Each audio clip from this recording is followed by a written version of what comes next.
চুয়াডাঙ্গার জীবননগর সীমান্ত থেকে অস্ত্র ও গুলি উদ্ধার করা হয়েছে। এছাড়া নারায়ণগঞ্জের রূপগঞ্জে অস্ত্রসহ 2 ডাকাত এবং মাদারীপুরে যৌথ বাহিনীর অভিযানে অস্ত্রসহ 6 জনকে আটক করা হয়েছে। জীবন অবাক না করলে কে করবে? 28% মিল্ক ফ্যাটের অবাক করার সাথে ফ্রেশ মিল্ক পাউডার। জীবন অবাক করুক প্রতিদিন। চুয়াডাঙ্গার জীবননগরের গোয়ালপাড়া সীমান্তে অভিযান চালিয়ে একটি বিদেশি পিস্তল, একটি ম্যাগাজিন ও 3 রাউন্ড গুলি উদ্ধার করেছে বিজিপি।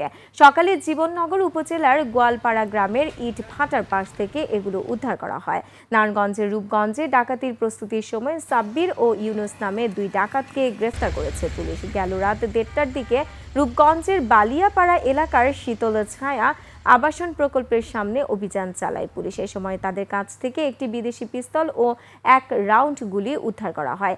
এদিকে গোপন সংবাদের ভিত্তিতে গেল রাতে মাদারীপুরের শিরখাড়া ইউনিয়নের গুনশি গ্রামে যৌথ বাহিনী অভিযান চালিয়ে দেশীয় অস্ত্রসহ 6 জন আটক করা হয়। আটকদের মাদারীপুর সদর থানায় হস্তান্তর করে মামলা প্রক্রিয়াধীন রয়েছে।